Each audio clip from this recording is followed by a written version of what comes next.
દોસ્તો મારી કુચુની મોજ ચેનલમાં આપનું સ્વાગત છે। આજના વિડીયોમાં આપણે વાત કરવા જઈ રહ્યા છીએ કે પૂનમમાં બી આજે આટલું બધું કેમ રડી પડ્યા। મિતાંશનો હાથ તો જો પંખામાં આવી ગયો હતો, અચાનક આટલું બધું લોહી થઈ ગયું। ઘરના બધા જ લોકો ગભરાઈ ગયા, શું ઘટના બની હતી અને પૂનમમાં બી આટલું બધું કેમ રડ્યા। શિલ્પા ભાભી માટે આજે તો સ્પેશિયલ સરપ્રાઈઝ ગિફ્ટ, એ ગિફ્ટ જોઈ એમને શું કહ્યું અને કેવી જોરદાર ગિફ્ટ હતી અને આવનારા બેબી માટે કેટલું જોરદાર મજાનું બધાએ ભેગા થઈ રીલ્સ બનાવ્યું, એ બધું જ તમને જોવા મળશે આપણા આ વિડીયોમાં।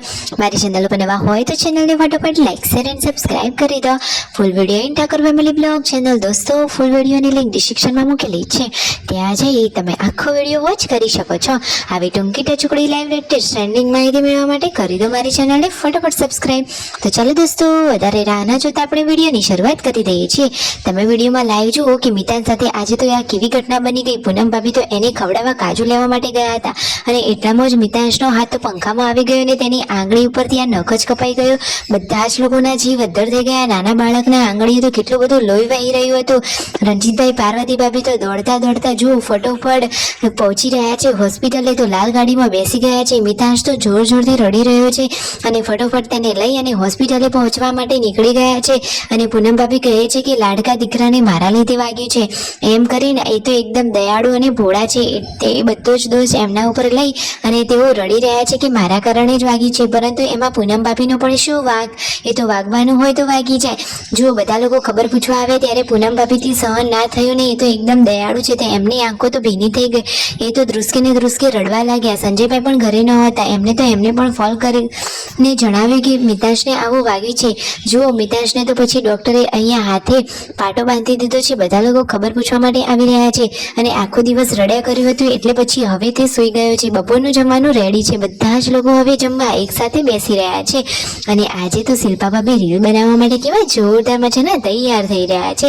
તેઓ જે નવી સાડી લાવ્યા હતા એ એમને આજે વિયર કરી લીધી છે, મસ્ત મજાના રેડી પણ થઈ ગયા છે।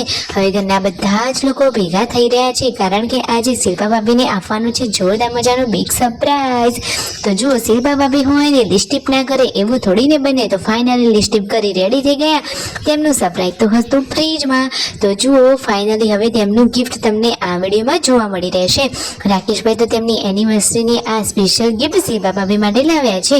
તો જુઓ તો ખરા ગિફ્ટ ખોલો, અરે વાવ, આટલી જોરદાર ગિફ્ટ ને આટલી મોંઘી ગિફ્ટ, એ તો લાવ્યા છે સરસ મજાનું સોનાનું આ ડોકિયું, જે મસ્ત મજાનું છે। અને શિલ્પા ભાભીની એ ડિઝાઇન ડોકિયું ગમ્યું કે નહીં, જુઓ તો ખરા રાકેશભાઈ તો કેટલા ખુશ થઈ ગયા છે।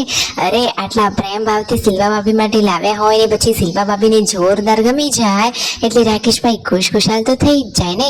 ફાઇનલી એમના હાથેથી તેઓ શિલ્પા ભાભીને આ ગળામાં તેઓ પહેરાવી રહ્યા છે। તો જુઓ નજીકથી તમે પણ આ ડોકિયાનો લુક જોઈ લો કે શિલ્પા ભાભીને આ ડોકિયું કેવું લાગે છે। અરે વાવ, શિલ્પા ભાભીની તો સાડી પણ મસ્ત છે ને આજે તો જોરદાર મજાની મોંઘી ગોલ્ડન ગિફ્ટ મળી ગઈ છે। તો એ તો રાજીના રેડ જ થઈ ગયા છે અને પરિવારના પણ બધા જ લોકો ખુશ થઈ ગયા।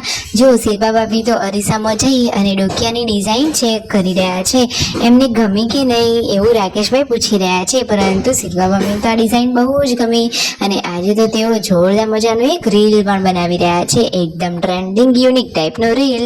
અને જુઓ છોટું બેબી જે આવવાનું છે એના માટેનો હવે રીલ બનાવી રહ્યા છે કે કિતની દેર હે અબ આજા, અબ કિતના સતાએગા તું આજા, આ રીતે સરસ મજાની રીલની તૈયારીઓ કરી રહ્યા છે। બધા જ લોકો એક્શન સાથે જુઓ મસ્ત મજાનું રીલ બનાવવા માટે બેસી ગયા છે। બચ્ચા પાર્ટી, નાના મોટા બધા, અરે પરિવારમાં સાથે રહેવાની તો મજા જ આ કઈ અલગ છે। જુઓ તો ખરા બધા જ લોકો એક્શન સાથે કેટલું મસ્ત મજાનું રીલ બનાવી રહ્યા છે અને શિલ્પા ભાભી તો જોરદાર એક્ટિંગ કરે છે, એમને તો આવું બધું કામ જોરદાર અને સરસ ભાવે છે। તો પરિવારે સાથે મળીને રીલ બનાવી લીધું છે, આખું જોવું હોય તો આપણી ચેનલ ઉપર મુકાઈ ગયું છે। અને આજે તો શિલ્પા ભાભી ભેંસ ધોવા માટે બેસી ગયા છે અને અથાણાની તૈયારીઓ કરી રહ્યા છે સંજયભાઈ તો રસોઈના કામમાં એક્સપર્ટ છે। મહેમાનો આવવાના હોય તો દાળનો વઘાર, શાકનો વઘાર અને આ રીતે મસ્ત મજાની રેસીપીઓ, અથાણું એ બધું જ બનાવવામાં સંજયભાઈ તો એક્સપર્ટ છે। મિતાંશને કેવું વાગ્યું હતું નજીકથી બતાવ્યું અને પૂનમ ભાભી અહીંયા રસોઈની તૈયારીઓ કરવા માટે બેસી ગયા છે। રાતનું જમવાનું હવે રેડી થઈ રહ્યું છે। આજે તો ઘરે બે સબ્જી બની રહી છે અને પાર્વતી ભાભી અહીંયા બહાર ખુલ્લામાં ચૂલા ઉપર રોટલી બનાવવા માટે આવી ગયા છે। પરિવારમાં બધા જ કામ બધા જ લોકો હળી મળીને કરે છે। આમ જ હસતો ખેલતો પરિવાર રહે। Subscribe my channel.